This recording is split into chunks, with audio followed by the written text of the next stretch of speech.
Hi ನಮಸ್ತೆ ಎಲ್ಲರಿಗೂ. ನಿನ್ನೆ ಸಂಜೆ ನಾನು ವಾಕ್ ಹೋದಾಗ ಆಲ್ರೆಡಿ 6:30 ಆಗಿತ್ತು.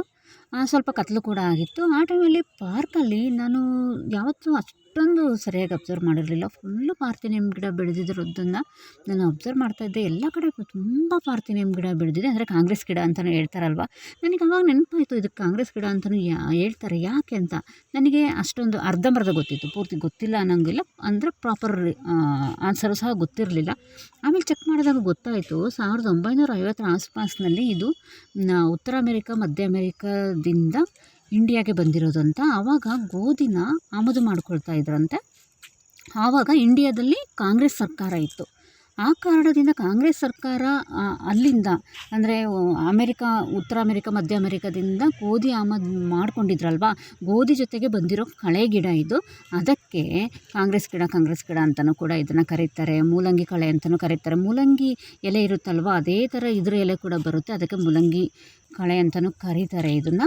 ಇದು ಎಷ್ಟು ಡೇಂಜರಸ್ ಅಂದರೆ, ಇದನ್ನು ಮುಟ್ಟಿದರೆ ಗುಳ್ಳೆಗಳು ಮತ್ತು ಸ್ಕಿನ್ ಅಲರ್ಜಿ ಎಲ್ಲ ಆಗುತ್ತೆ ಅಂತ ಹೇಳ್ತಾರೆ.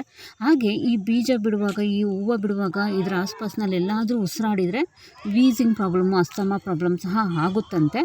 ಆದಷ್ಟು ಇದನ್ನು ಮಕ್ಕಳಿಂದ ದೂರ ಇಡೋದಕ್ಕೆ ನೋಡ್ತಾರೆ. ನನಗೆ ಅವಾಗ ನೆನಪಾಯಿತು, ನಾವು ಮಕ್ಕಳಿರುವಾಗ ಸ್ಕೂಲಲ್ಲಿ ಗಾಂಧಿ ಜಯಂತಿ ದಿನ ಶ್ರಮದಾನ ಅಂತ ಸ್ಕೂಲ್ ಅಕ್ಕಪಕ್ಕ ಬೆಳೆದಿರೋ ಕಾಂಗ್ರೆಸ್ ಗಿಡನೆಲ್ಲ ನಮ್ಮ ಕೈಯಲ್ಲಿ ಕೀಳಿಸ್ತಾಯಿದ್ರು. ಆದರೆ ನನಗೆ ಗೊತ್ತಿರೋ ಪ್ರಕಾರ ಅವಾಗ ಯಾರಿಗೂ ಏನೂ ಆಗಿರಲಿಲ್ಲ.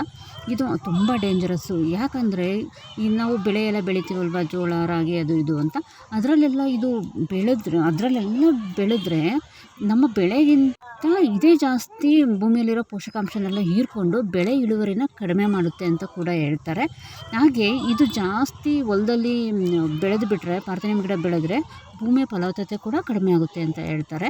ಆದಷ್ಟು ಇದನ್ನು ಬೆಳೆಯ ಜೊತೆ ಇಲ್ಲದೆ ಇರೋದಕ್ಕೆ ಎಷ್ಟೆಲ್ಲ ಪ್ರಯತ್ನ ಮಾಡ್ತಾರೆ ಈ ಕಳೆನ ಹೋಗಲಾಡ್ಸೋದಕ್ಕೆ. ಇದೆಲ್ಲ ನನಗೆ ನೆನಪಾಯಿತು. ಆದರೆ ಇದು ಎಷ್ಟು ಬೇಗ ಬೆಳೆಯುತ್ತೆ ಅಂದರೆ, ಸ್ವಲ್ಪ ನೀರು ಸ್ವಲ್ಪ ಮಣ್ಣಿದ್ರೆ ಸಾಕಂತೆ ಅಷ್ಟು ಚೆನ್ನಾಗಿ ಬೆಳೆಯುತ್ತಂತೆ ಇದು.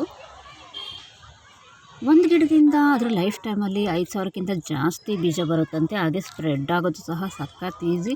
ಗಾಳಿಯಿಂದ ಹಾಗೆ ವೆಹಿಕಲ್ಸ್ ವೀಲಿಗೆಲ್ಲ ಇದು ಅಂಟ್ಕೊಂಡು ತುಂಬಾ ಬೇಗ ಸ್ಪ್ರೆಡ್ ಆಗುತ್ತೆ. ಗೊಬ್ಬರದಲ್ಲಿ ಹಾಗೆ ಬೀಜಗಳ ಜೊತೆಗೆ ಗಾಳಿಯಲ್ಲಿ ತುಂಬ ಬೇಗನೆ ಸ್ಪ್ರೆಡ್ ಆಗುತ್ತೆ.